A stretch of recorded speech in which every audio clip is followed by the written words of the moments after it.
Into the Hillary Clinton private server investigation, Fox News confirming that there's a 99% chance 5 foreign intelligence agencies indeed hacked into Clinton's server. Here with what all this means, he's senior fellow at the Center for Digital Government and Cybersecurity. He's Morgan Wright. How bad a threat is this to our national security, Morgan? You know, Liz, this is something I said over a year ago when John Kerry came out and said he fully expects the Russians and the Chinese reading his emails. It meant 4.5, maybe 5 years ago, these nations had access. And when you look at the type of information that was sent across that we know about, and we know that many of these emails are classified at the top secret and even higher special access program level.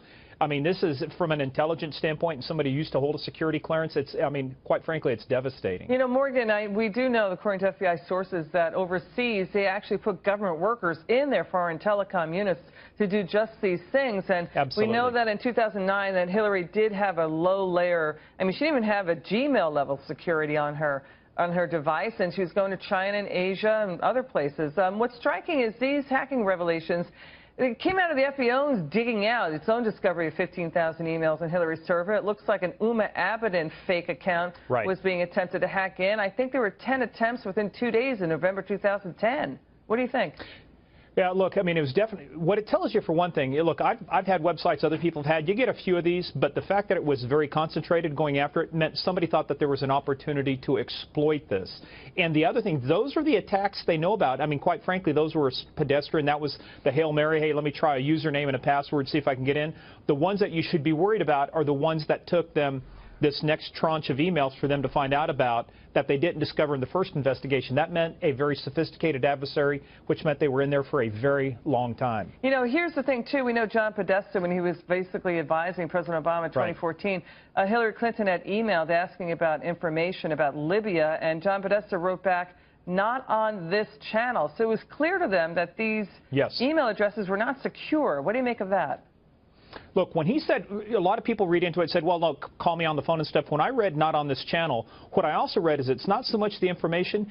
You can figure out sometimes from the information where it may have come from, but the disclosure of sources and methods, that's even more sacrosanct. The fact that we have people or programs that are collecting this information, that's our eye in the sky, or that's our hidden eye to see what's going on. If these things are disclosed, I mean, that eliminates then information and intelligence for entire, the intelligence community. So not only does it get people killed and it gets people hurt, it also ruins our ability then to prevent future attacks or collect information against our adversaries as opposed to them collecting against us. We have jihadis in Libya. We've got ISIS even earlier at Al-Qaeda. This has been going on for some time. Morgan Wright, thank you so much. I really appreciate your time, sir.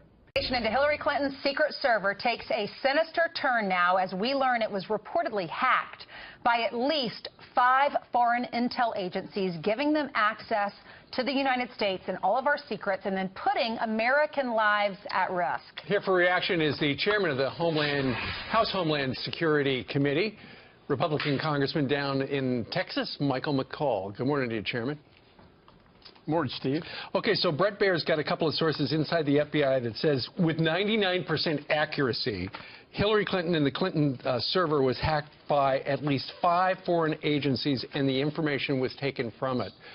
Doesn't that, if she's elected President of the United States, doesn't that really open up President Clinton to blackmail by these 5 countries?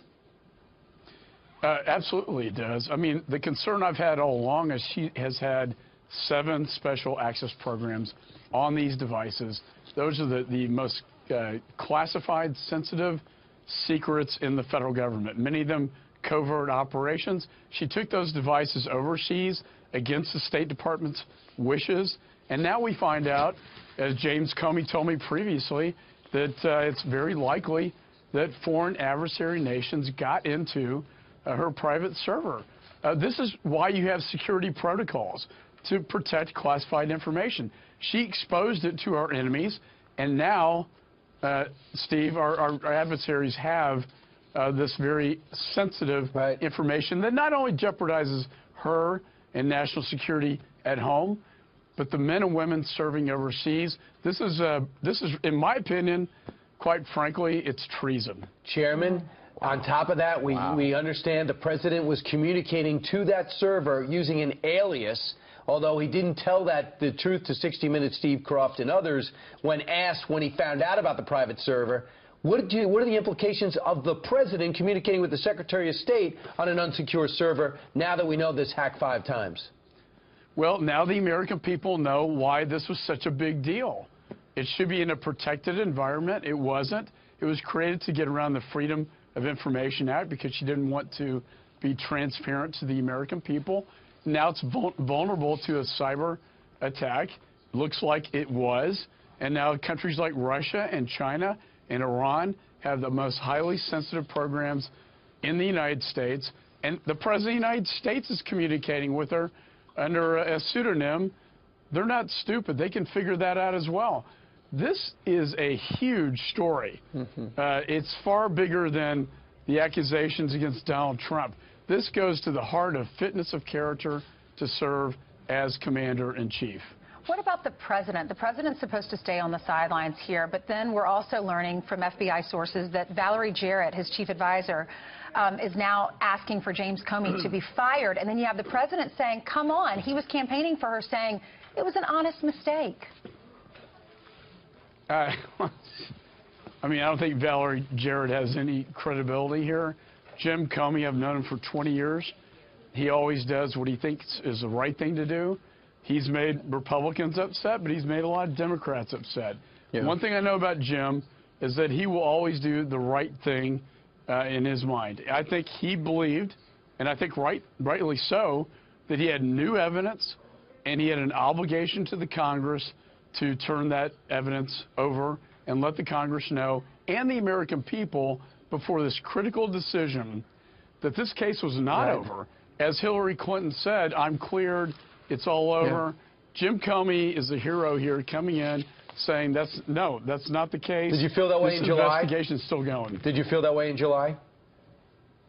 You know, the only criticism I had of Jim in July was that he should have said, to say no reasonable prosecutor would take the case was not the role of the FBI. That's the role of the prosecutor at Justice. And I was one of those for many years. That was the only criticism I had. He pretty much indicts her all the way up to not indicting her. All right, Chairman, thank you for joining us this morning. No, thanks for having me.